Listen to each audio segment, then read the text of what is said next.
দেখলেন ওই বছর প্রচুর হাজি হলো, প্রচুর হাজি। রাতে ঘুমাতে গেলেন 10ই জিলহজের পরের দিন, যখন ঘুমাতে গেলেন আওয়াজ আসলো গায়েব থেকে, কে জানি বলতেছে খাবের মধ্যে, স্বপ্নের মধ্যে, এই মালিক বিন দিনার, এই বছর যত হাজি আছে প্রত্যেকের হজ আল্লাহ কবুল করছেন একজন ছাড়া, সবার হজ কবুল একজন ছাড়া। তখন মালিক বিন দিনার খাবে স্বপ্নে জিজ্ঞেস করছেন, হুই হি, কে সে?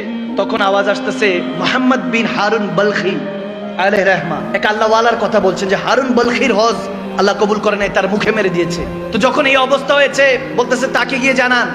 মালিক বিন দিনার ঘুম থেকে উঠলেন, ফজর নামাজ পড়লেন, খোঁজা শুরু করলেন।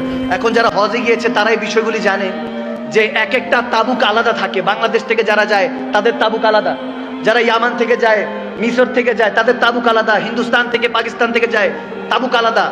এক একটা দেশের এক একটা আলাদা আলাদা গোত্র আছে।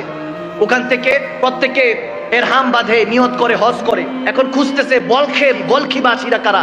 খুঁজতে খুঁজতে এক জায়গায় যখন দেখলো ওখানে বলখি লেখা, বলখবাসীরা, ওখানে গিয়ে জিজ্ঞেস করছে হারুন বলখি কি চিনেন? বলে হ্যাঁ চিনি, কিন্তু অনেক বড় আল্লাহওয়ালা, পরেজগার বান্দা, কিন্তু কিয়ামুল লাইল করে, সারা রাত ইবাদত করেন, সারা দিন রোজা রাখেন। সুবহানাল্লাহ।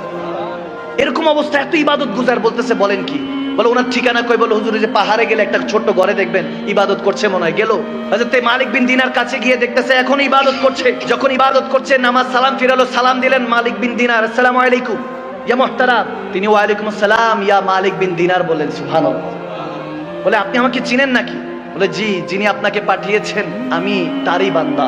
যখন মালিক বিন দিনার বলে আপনি এত পরেজগার ব্যক্তি, আপনি জানেন আমি কে? বলে এটাও জানি, নিশ্চয়ই কেউ না কেউ খাবে আপনাকে বলেছে যে আমার হজ এই বছরও কবুল হয় নাই। অবাক হয়ে গেলেন, স্ট্রেঞ্জ হয়ে গেলেন। বলে ব্যাপার কি, আপনি খবর জানেন? বলে হ্যাঁ। দেখতেছে ওনার একটা হাত কাটা, হারুন বলখি তেনার ডান হাত কাটা। বলতেছে ঘটনা কি আমাকে বলেন। হারুন বলখি বলতেছে হুজুর বলতে পারবো না, বললে আপনি আমাকে হয়তো মারবেন, আমার গায়ে হাত তুলবেন। বলে না, যে এত বড় পরেজগার, যাকে সবাই ভালো বলছে, যিনি আমার খবরও জানে, তার হজ আল্লাহ কবুল করে নাই, ঘটনা কি জানতে চাই। বলে হুজুর শুনেন তাহলে, এটা আমার 25তম হজ, আমি 24 বছর ধরে হজ করছি। কেউ না কেউ আল্লাহ ওয়ালা এসে আমাকে বলে দিয়ে যাচ্ছে তোমার হজ আল্লাহ কবুল করে নাই। হারুন বলখি তোমার হজ তোমার মুখে মেরে দেওয়া হয়েছে, নাউজুবিল্লাহ, আল্লাহ কবুলই করে নাই। তিনি কান্না করে উঠলেন, হাউমাউ করে উঠলেন। বলে হুজুর 25 বছর আগে আমি শরাবী ছিলাম, শরাব পান করতাম, মদ পান করতাম, বেহুশ হয়ে থাকতাম, খুদের মধ্যে থাকতাম না, বেখুদ হয়ে যেতাম। হুজুর আমার হুশ থাকতো না, রমজানের ওয়াক্ত ছিল, সবাই ইফতারের জন্য তৈরি করছে, নিজেদেরকে প্রস্তুত করছে। আমি মদ পান করে যখন ঘরে প্রবেশ করলাম, ক্ষুধা পেয়েছে, খাবারের জন্য যখন হাত বাড়াচ্ছি, মাকে বললাম রুটি দাও, গোশত দাও। মা বললো শরম করো, হায়া করো, লজ্জা করো, সবাই রোজাদার, তুমি কেমনি ভাবে বেরোজদার মদ পান করে এসে তামাশা করছো, হায়া করো, লজ্জা করো। যখন বলছে, দেখেন অনেকে, আমি এই জায়গায় একটা কথা বলি, কোন মা বাবা যদি তার সন্তানের সাথে কথা বলতে কার্পণ্য বোধ করে, চিন্তা করে যে আমার সন্তান এই কথাটা বললে হয়তো রাগ করতে পারে, আমি মনে করি সেই রকম সন্তানের মতো বদনসিব সন্তান আর জমিনে নেই। আওয়াজ দেয় না ঠিক না? যে মা বাবা আপনাকে জন্ম দিল, সেই মা বাবা যদি চিন্তা করে যে আমার ছেলে আমার মেয়ে মনে হয় রাগ করবে এই কথা বললে, তার মতো বদনসিব আর নেই। মা বাবা আপনাকে হায়া করছে, আপনাকে ভয় করছে, নাউজুবিল্লাহ, তার মানে আপনার জান্নাত এখন আর সেই আল্লাহর কাছে চৌখাটে, আপনার ঘরে আর জান্নাতটা নাই, ঠিক না ভাইয়ের আমার, বাবার আমার। মা যখন বলো হায়া করো, লজ্জা করো, সে হারুন বলখি বলে হুজুর আমি এটা শুনে রাগ মাথা উঠলো, আমি একটা থাপ্পড় দিলাম আমার মাকে, নাউজুবিল্লাহ, থাপ্পড় দিলাম। আমার মাটা তরপাইতে তরপাইতে, উনুন ওইখানে আগুন ছিল, চুলার মধ্যে পড়ে গেল। আমাকে কয়েকজন ধরাধরি করে, যেহেতু নেশায় ধুচ্ছিলাম, খবর নাই, বেহুশ, ঘরের মধ্যে আমাকে বন্দি করলো। পরের দিন ঘুম ভাঙলো, দেখি আমার স্ত্রী ওয়াইফ ব্যাগ গুছাচ্ছে। বললাম কি ব্যাপার, কোথায় যাচ্ছ? বলে যে মায়ের সন্তান হতে পারে না, সে বউর স্বামী কিভাবে হবে? আমি তোমার সংসার করব না। বলে আমার মা কই? বলে তোমার মা রাতের বেলায় জানাজা হয়ে গিয়েছে। চিৎকার দিল সন্তান। বলে কি বলো? আমার মা জানাজা হয়েছে, আমাকে জানো নাই? বলে তুমি তো নেশায় ধুচ্ছিলা, তোমার মা তোমার থাপ্পড় পেয়ে নাউজুবিল্লাহ ওই উনুনের মধ্যে, আগুনের মধ্যে পড়ে ওখানে ইন্তেকাল হয়েছে। যেতে যেতে বলেছে আমার সন্তান যাতে আমার মুখ না দেখে। বদকিসমত ওই সন্তান। হারুন বলখি বলতেছে হুজুর এই কথা শোনার সাথে আমি একটা দা উঠালাম, ছুরি উঠালাম, হাতটার মধ্যে ডান হাতে কোপ দিয়ে হাতটাই ফেলে দিলাম। যেই হাত আমার মায়ের গায়ে উঠে, বাবার গায়ে উঠে, ওই হাতের দরকার নেই। এরপর সমস্ত সয় সম্পত্তি আমি দান খয়রাত করে দিলাম গরিব মাসাকিনদের মধ্যে। আজকে 25 বছর ধরে হজ করছি হুজুর, কেউ না কেউ আল্লাহ ওয়ালা এসে বলে যে আমার হজ কবুল হয় না, আল্লাহ মুখে মেরে দিয়েছে হজ। তখন মালিক বিন দিনার রেগে গেলেন, বলে আরে মার উপরে যে অত্যাচার করে সে কিভাবে মানুষ হতে পারে। মালিক বিন দিনার তার গায়ে একটা থাপ্পড় মারলেন, তার গালের মধ্যে থাপ্পড় মারলেন। তখন হারুন বলকি বলে হুজুর এটারই লায়েক আমি অনেক বড় গুনাহগার, মার সাথে জুলুম করেছি, বাবার সাথে জুলুম করেছি, থাকতে বুঝি নাই, এখন চলে গিয়েছে, এখন হাউ মাউ করে কাঁদিয়েছি। মাগো একটাবার বলতে চাই তোমার রান্না খুব ভালো লাগতো, বাবা গো একবার বলতে চাই তুমি আমার জন্য যে পরিশ্রম করো কখনো বুঝতে দাও না তোমার মনের কষ্টগুলি। সেই মা বাবাকে হারিয়ে এখন বুঝি হুজুর, এখন আর তো কোনো কিছু করার নাই, দাঁত থাকতে দাঁতের মর্ম বুঝি নাই।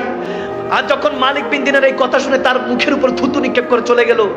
রাতের বেলা যখন ঘুমালেন মালিক বিন দিনার এখানে দুনিয়ার চোখ বন্ধ করলেন, ওখানে কিসমতের চোখটা আল্লাহ খুলে দিলেন। দয়াল নবীকে দেখতে পেলেন। দয়াল নবী এসে আমার মালিক বিন দিনারকে বলতেছে, হ্যাঁ মালিক কি জন্য তুমি হারুন বলখিকে মেরেছো? বলি ইয়া রাসূলুল্লাহ মায়ের নাফরমান ছিল, মাকে হত্যা করেছে। বলে আমার নবী তখন মুচকি হেসে দিয়ে বলে সেই মায়ের উসিলাই সে জান্নাতি হবে, তাকে জানিয়ে দাও। তখন মালিক বিন দিনার বলে এটা কিভাবে সম্ভব ইয়া রাসূলুল্লাহ?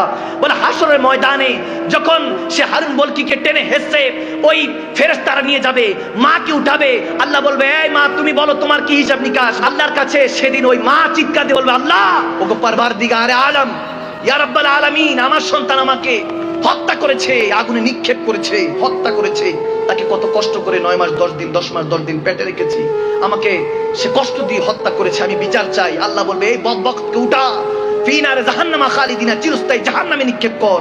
ফেরেশতারা টেনে হেঁচড়ে যখন নিয়ে যাবে তখন সে বারবার চোখের পানি ছেড়ে বারবার তাকাবে মার দিকে, একবার মার দিকে তাকাবে, একবার রাসূলুল্লাহর দিকে তাকাবে। তখন মালিক বিন দিনারকে আমার নবী বলতেছেন যে ওই সময় সে তার মাকে চিৎকার দিয়ে একবার তাকাবে, দুইবার তাকাবে, তৃতীয়বার চিৎকার দিয়ে বলবে মা গো ক্ষমা করে দাও আমাকে, আমাকে ফেরেশতারা জাহান্নামে নিক্ষেপ করছে, মা তুমি কোথায়? আজকে আমাকে জাহান্নামে নিক্ষেপ করছে।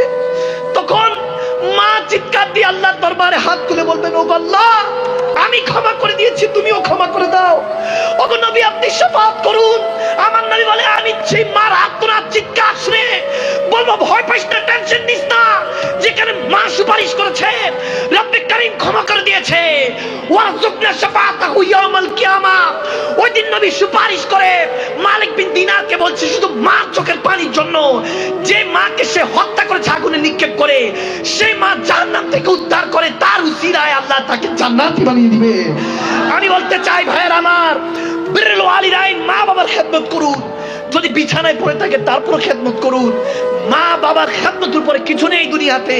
আপনি সাকসেস হতে পারছেন না, আপনার টেনশন ডিপ্রেশন ঘাস করছে, কিছু লাগবে না।